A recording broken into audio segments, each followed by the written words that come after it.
Dia jatuh dan bertanya kabarnya. Dia melihat Taishik mendekat dan yakin telah menyentuhnya, tapi bagaimana? MC berpikir, ini seni bela diri yang menarik energi dan meledakkannya. Karena berasal dari iblis surgawi, kekuatannya luar biasa. Ini pantas disebut seni iblis, tetapi semakin lama berlangsung, semakin merugikan dirinya. Ini hanya berlaku jika dia bertemu lawan yang lebih kuat. Ini memberinya kekuatan sementara, tetapi tidak bisa digunakan selamanya. Hami berdiri dan bertanya, apa yang dia lakukan? Tubuh tak hancur? Senjata rahasia? Saat itu, protagonis berdiri dan bertanya, apakah ini semua tentang istana sambutan? Dia menatapnya bingung dan dia berjongkok di samping pedang yang patah, mengambil potongan yang rusak dan berkata, bagaimana mereka berani mengirim gadis yang tidak tahu cara bertarung? Dia kecewa. Dia berteriak, mereka tidak akan. Sebelum dia selesai, protagonis mendekat dan bertanya apa yang harus dilakukan. Dia bertanya apa rencananya. Dia menjawab bahwa karena dia berani datang, mungkin layak menggantungkan kepalanya. Dia melemparnya dan bertanya apakah dia harus menghukumnya. Lalu dia berbalik dan menyuruhnya untuk melupakan. Dia harus memberitahu manajer untuk memanggil yang berikutnya. Dia berdiri dan berkata dia akan menyesal. Dia bertanya apa yang akan dia lakukan. Dia menangis, dan dia menyuruhnya pergi. Setelah itu dia pergi, dan Taishik berkata dia bisa bertanya siapa dia. Protagonis menjawab, entahlah. Mata dia melebar dan dia bertanya, apa yang dia lakukan? Dia harus bangkit. Taishik berlutut dan meminta maaf jika dia menyinggung. Dia menjawab tidak apa-apa, hanya jangan ulangi. Dia bilang, sesuai keinginannya, dia tidak akan bertanya lagi. MC mengira itu bukan itu, tapi tidak masalah. Taishik bilang, walaupun pemilik istana kebahagiaan terlihat lembut, dia sebenarnya sangat kejam, dan temperamennya lebih panas dari siapapun. Dia yakin dia tidak akan membiarkan ini berlalu. Dia bilang dia mengira begitu. Dia terkejut, apa dia tahu? Apakah sudah terlambat untuk memanggil Hami kembali? Tidak, hanya masalah waktu sebelum mereka bertemu. Dalam sekejap Taishik melepaskan aura kuat dan menyatakan bahwa dia akan menyingkirkan dia. Jika mereka membiarkannya hidup, itu hanya akan memperpanjang masalah. Mungkin lebih baik melakukan ini sekarang dan menyelesaikan masalah dengan istana kebahagiaan. Protagonis menatapnya diam-diam dan berpikir bahwa dia telah melupakan bahwa pria ini adalah makhluk jahat. Dia kemudian berkata, pemimpin regu, dia ingin memastikan bahwa dia tidak pernah membunuh siapapun kecuali dia memerintahkannya. Mengerti? Taishik membungkuk dan menjawab sesuai perintah. Protagonis mengerti bahwa membunuh dan menyingkirkan seseorang tidak ada manfaatnya. Dia membangun kastil pasir. Dia bilang, menurut catatan peringkat, pemilik istana sambutan sukacita sangat mencintai keluarganya. Jadi, dia tidak perlu bergerak dulu. Tidak perlu sampai dia bergerak pertama kali. Dia berpikir, pemilik istana sambutan sukacita, apakah dia seseorang yang bisa diubah? Saat itu, Hami keluar dari ruangan dengan pakaian robek. Anak buahnya bingung, berteriak, apa? Pemimpin muda? Mereka bertanya, kamu baik-baik saja? Jultech bingung. Apa yang mereka lakukan padanya? Hami adalah pemimpin muda, tetapi seberapa jauh mereka? Amu berpikir, si penggoda kecil, dia adalah idiot. Dia pasti merayunya dengan sihir, kan? Jultech melihatnya dan berpikir, jika orang ini masuk, dia merasa akan ada pemakaman untuknya. Detik berikutnya, MC keluar dan berkata bahwa mereka akan pergi. Jultech meminta maaf dan bertanya, tetapi kemana? Dia bilang, sudah cukup parfum, sekarang saatnya mencium uang. Dia berkata kepada Amu, mereka akan pergi ke istana kekayaan. Myeongkult, puncak dunia, 7 istana Myeongkult, istana pedang yang hancur. Yeonhwa berteriak dengan keras, Nani? Pelayan bertanya, bagaimana wanita bisa berteriak? Jika penguasa istana mendengar? Dia bertanya, jadi, apa seorang wanita tidak bisa berteriak di Myeongkult? Dia bertanya mengapa dia marah. Yeonhwa duduk dan menghela napas, tidak tahu. Nani tertawa dan bertanya. Dia memanggilnya untuk berbicara. Dia bertemu pemimpin muda. Dia menyilangkan tangan dan bilang, jangan sebut namanya. Dia bertanya lagi, kenapa? Apakah karena dia tidak tinggal di sini lama? Sedih terpisah darinya? Marah? Sedih? Karena idiot itu? Betapa konyol. Dia tidak tahu lagi. Dia akan mencukur kepalanya. Pelayan itu berteriak, jangan katakan hal itu. Menikah untuk menjaga garis keturunan adalah hal biasa. Tidakkah dia tahu betapa beruntungnya? Dia tahu siapa yang akan dinikahi. Yeonhwa teriak, Siapa yang bilang dia akan menikahinya? Dia memilih untuk menikah dengan orang asing. Nani bilang, dia dari keluarga terhormat dan tampan, tanpa cacat sama sekali. Dia lebih baik dalam bela diri, jadi tidak perlu khawatir dia akan ditangkap. Yenhua bertanya, keluarga terhormat, pemimpin sekte tidak jelas, jadi mereka lebih mirip keluarga yang akan menjatuhkan. Dia tidak akan menikah. Pelayan meminta dia berbicara pelan agar tuan istana tidak mendengar. Tapi dia tidak mendengarkan dan berteriak, biarkan dia mendengar. Dia tidak berpikir pemimpin sekte ada di dekatnya. Jadi untuk apa takut? Kenapa menikahi pria ini? Nani berteriak, Nona. Saat itu, dan Junghak masuk dan berteriak, siapa yang berani berkata demikian? Mereka terkejut dan berteriak, tuan istana. Setelah beberapa waktu, mereka masuk ke ruang latihan. Junghak dengan senjata di tangan, menyuruhnya mengeluarkan pedangnya. Dia mencabut pedang dan berteriak. Apakah dia pikir dia tidak berani? Dia menjawab benar, dan dia berteriak. Dia akan mengulang. Dia tidak mau menikah, dia tidak ingin. Dia berteriak, apakah dia akan membiarkan perasaan merusak hidupnya? Yenhua berteriak bahwa ini adalah kenyataan. Dia tidak berguna, dia selalu bilang begitu. Bagaimana jika seseorang menyerahkan rasa bersalahnya? Mereka tidak bisa melindungi keluarga mereka. Tapi sekarang dia menjualnya kepada orang lemah ini? Dia berteriak marah. Dia bersumpah untuk bertunangan dengan pemimpin Yoling demi Dewa Api Suci? Atau dia sudah lupa? Dia menjawab bahwa dia pikir dia belum mendengar. Dewa Api Suci bilang tidak perlu jika tidak mau. Dia membalas omong kosong. Dan dia berteriak bahwa dia tidak ingin menikahi anak nakal sepertinya. Dia menjawab, jika dia ingin, maka dia harus mencoba memotongnya. Mereka akan lihat apakah dia bisa berbicara setelah itu. Sebelum dia selesai berbicara, dia berlari maju, memotong kain di lengannya, berbalik dengan air mata. Dia berteriak bahwa dia tidak mau. Dia sudah bilang tidak. Dia melempar senjatanya dan berlari. Junghak berpikir, dia berlatih keras kan? Sudahkah dia mencapai level tertinggi? Dia bertanya, pemimpin, dia di sini. Dia muncul dan berlutut, bertanya apa yang dia butuhkan. Dia menjelaskan bahwa dia adalah putrinya yang satu-satunya dan harus membawanya ke sini. Dia menjawab perintahnya. Dia menghilang dan Junghak berpikir bahwa ini adalah yang bisa dia lakukan untuknya. Dia harus memastikan seni pemimpin muda sudah baik. Ini hadiah untuknya. Sementara itu, protagonis di atas kudanya berpikir, kuda Vergana. Jenis ini sulit ditemukan di pegunungan Gu. Mereka pasti berusaha keras untuk mendapatkannya. Dia menghentikan kudanya dan duduk di batu, menyarankan agar mereka beristirahat sejenak. Amu berkata, pemimpin muda, kita hampir sampai. Mereka tidak perlu beristirahat di sini. Dia berpikir, sepertinya dia bingung. Kemudian dia melipat tangannya dan berkata, dia bilang dia adalah Chan Amu kan? Dia mengonfirmasinya. Dia tampak mengingat namanya. Protagonis menjawab, jelas, dia adalah orang yang berusaha membunuhnya. Amu mengulurkan tangannya dan berkata bahwa dia tidak berusaha untuk melukainya. Dia menjawab bahwa dia akan mendengar keterangan dari pelaku. Dia adalah pewaris istana yang kaya? Dia bertanya dengan terkejut, apa maksudnya? Dia memiliki kakak. Dia kemudian menggaruk kepalanya dan menambahkan, jika dia adalah penerus, dia pasti bisa lebih sukses. Namun sayangnya, nasib tidak mendukungnya dan dia lahir belakangan. Dia berpikir, seseorang yang tidak menghormatinya datang ke sini, apakah dia meremehkannya? Tidak, itu tidak benar, sejak dia mengirimkan kuda Vergana. Kemudian dia tersenyum dan mendekati kuda itu dan bertanya, jadi dia bisa membunuhnya ya? Amu yang bingung, bertanya mengapa dia tiba-tiba mengatakan hal itu. Dia menjawab bahwa dia akan mati, jadi lebih baik menggunakan dia untuk mengatasi kebosanan. Dia dengan takut meminta mereka untuk tidak mendekatinya. Dia kemudian memberitahu Yultak untuk menahannya. Dia meraih lengannya. Biarkan dia pergi. Tim terlarang, apa yang mereka lakukan? Apakah mereka akan membiarkannya membunuhnya? MC menjawab, saya rasa begitu. Dia mengeluarkan pisaunya dan berkata bahwa dia hanya akan memotong sedikit.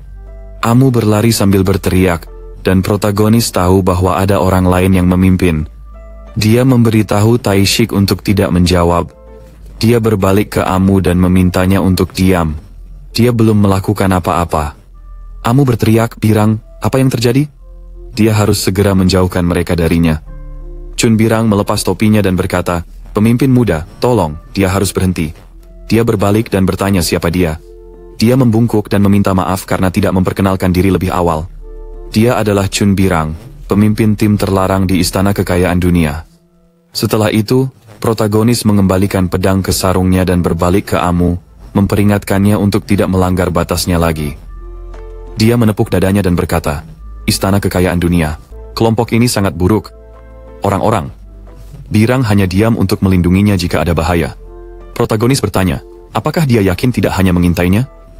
Dia menjawab, bahwa tidak menunjukkan kemampuan penuhnya adalah hal yang mendasar. Kadang dia perlu menipu sekutunya untuk menipu musuhnya. MC merasa dia berbeda dari pemula seperti Hami dan Amu. Dia bertanya, jadi dia melakukannya untuknya? Birang menjawab, jika sesuatu terjadi padanya, kultus Myung akan sangat bermasalah. Dia bertanya, begitu? Dia bersyukur. Tapi apakah dia yakin itu bukan karena situasi bisa berbahaya? Dia menjawab tidak, dia akan memastikan dia aman. Protagonis naik ke kudanya dan berkata bahwa dia akan mempercayainya kali ini. Oh ya, dia berkata namanya Birang, kan? Dia tidak boleh menipunya lagi, dia tidak akan memaafkan. Dia membungkuk dan berkata bahwa dia mengerti. Protagonis bertanya, benar? Dan dia terkejut. Protagonis berkata bahwa dia akan percaya padanya. Puncak air, istana keluarga Myung Kults, istana kekayaan dunia. Birang bertanya, bagaimana pendapatmu tentang istana pedagang? Pertama kali di sini kan, dia tidak menyangka ada laut di bawah gunung. Dia bilang itu bukan laut, tapi sungai dari salju yang mencair. Protagonis terkejut, sungai? Dia menjawab, ini adalah laut panas. Dulu, sungai ini disangka laut, itulah sebabnya namanya. Di sana ada suku yang dikenal sebagai Oirat. Harin berkata, wow, indah. Taishik melihat istana kekayaan dunia tidak berubah. Dia bertanya pada ayahnya, apakah dia pernah ke sini? Dia hanya diam. Lalu Birang mendekatinya dan berkata, dia menyadari, dia terlihat familiar. Dia bertanya, apakah dia mengenali julukannya? Dia menjawab, Bloody Asura. MC berpikir, itu cocok. Mereka sampai di gerbang dan mendengar teriakan, pemimpin muda sudah tiba. Penduduk desa bilang bisa ambil upah. Perlu menunggu. Perlu beli biji. Di sini. Yultak bilang itu jauh. Apakah mereka akan sampai ke istana? Birang bilang mereka sudah dekat.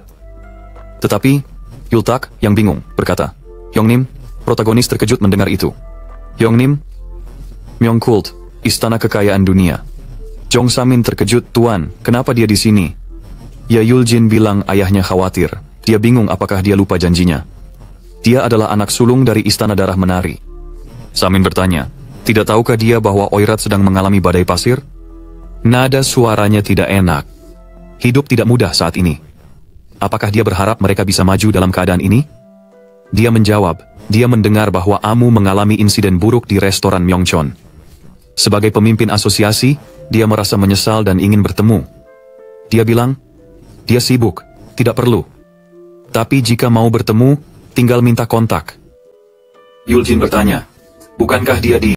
Dia tidak ke Myeong ya? Kalau dia di sana dan ada yang salah, bisa jadi ada salah paham.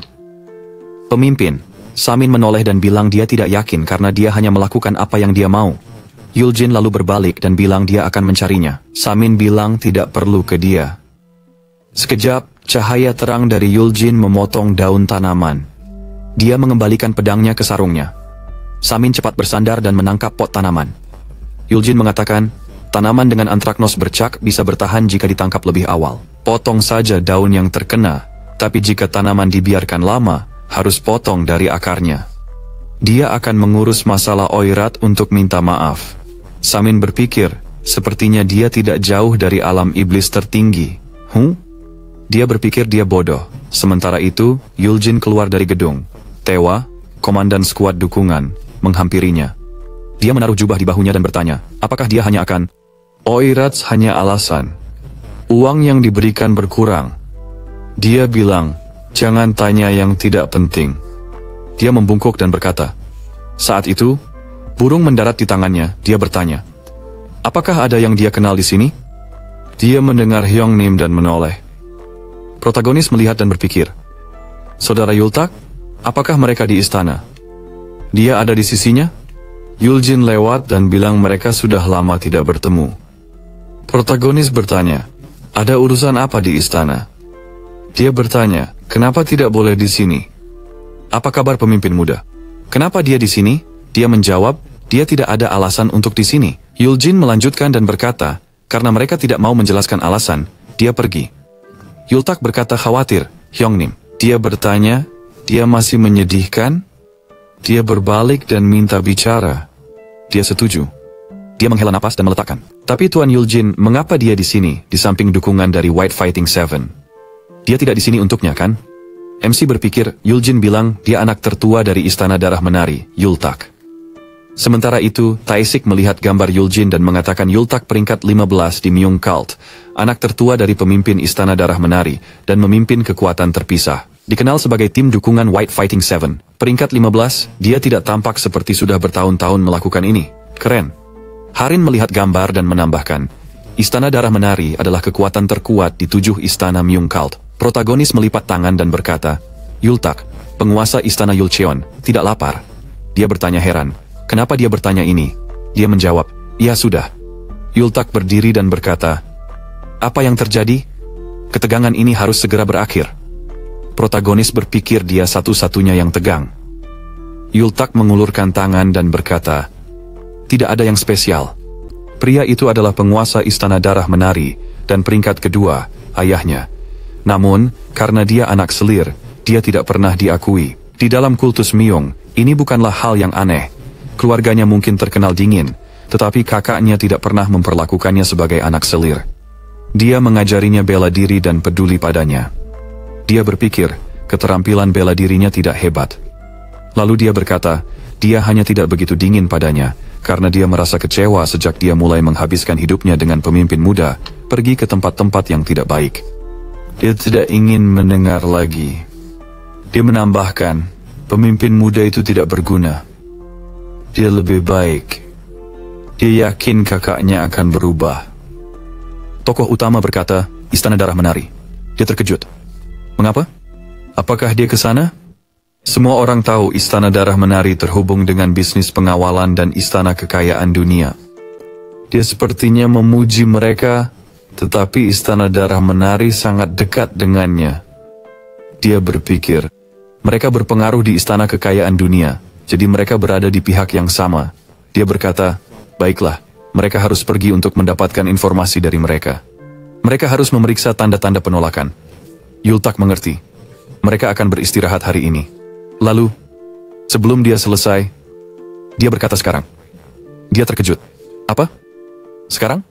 Yang lain menariknya dan membawanya ke pintu keluar, dan dia terus bertanya-tanya. Apa? Sementara itu, MC melihat flyer. Tertulis nama, Jong Semin, julukan, iblis yang mengejar uang besar, tugas, salah satu dari 7 seniman bela diri, peringkat 12, level tertinggi, catatan, seseorang yang bergerak berdasarkan keuntungan dan sangat mahir dalam hal itu. Dia tidak suka bertransaksi, tetapi emosinya sangat tidak stabil. Setelah mencapai level yang lebih tinggi, dia mulai mengabaikan seni bela dirinya. Anak-anak, Chan Jesang. Dia merasa bahwa Istana Kekayaan Dunia dan Istana Kegembiraan adalah 2 tempat yang wajib dia kunjungi. Bukan karena informasi mengenai sutra. Ini agar kelompoknya bisa maju, karena dia butuh modal dan transportasi. Karena itu, Aliansi Murim tidak hanya memiliki sekte bela diri. Mereka juga memiliki banyak bank dan pusat perbelanjaan. Dan itu belum semua. Saat berbisnis, mereka melihat banyak tempat minum dan penginapan saling terhubung. Namun, di Sekte Iblis, pedagang dan Istana Kegembiraan menguasai semua tempat ini. Masalahnya, kartu yang dia miliki hanyalah gelar pemimpin muda. Supaya Sumen ingin berada di sisinya, bukan berpindah ke penguasa Istana Darah Menari, yang sedang dipertimbangkan untuk posisi pemimpin sekte selanjutnya, dia harus memiliki ambisi, tetapi dia tidak memiliki apa-apa. Sulit untuk bernegosiasi dengannya. Meski kali ini dia bisa mendapatkan banyak, tidak akan selalu begitu. Mereka pertama-tama perlu menemukan cara untuk sepenuhnya mengisolasi Istana Kekayaan Duniawi dari yang lainnya. Pada saat itu, Birang memasuki kamarnya dan mengatakan bahwa Tuan Istana telah menyelesaikan semua yang perlu dilakukannya, dan bertanya apakah dia bisa menemuinya sekarang. Tokoh utama bertanya, apakah masa mudanya telah dipulihkan? Wajah yang dilihatnya sekarang sangat berbeda dari yang dilihatnya sebelumnya. Dia menjawab bahwa dia menyesal telah tidak menghormatinya. Tolong maafkan dia untuk itu, pikir tokoh utama, mungkin dia benar-benar menggunakan topeng yang terbuat dari kulit manusia. Dia kemudian mengatakan bahwa dia yakin bahwa dia sudah memberitahunya untuk tidak pernah menipunya lagi. Benar? Dia meminta maaf lagi, situasinya telah di luar kendalinya. Tokoh utama mengerutkan kening dan bertanya, apakah dia pikir dia sedang bercanda? Hah? Dia pikir bahwa dia menganggap semua yang dia katakan adalah lelucon. Karena dia meremehkannya. Birang membalas, itu tidak benar. Tokoh utama kemudian berkata bahwa dia hanya datang ke sini karena ketidakjujuran, karena dia mengatakan bahwa dia akan membayar semua dosa yang dilakukan oleh putranya. Sepertinya dia seharusnya tidak datang. Birang berseru, oh tidak pemimpin. Dia menundukkan kepalanya, meminta maaf kepadanya. Tolong, dia harus tenang.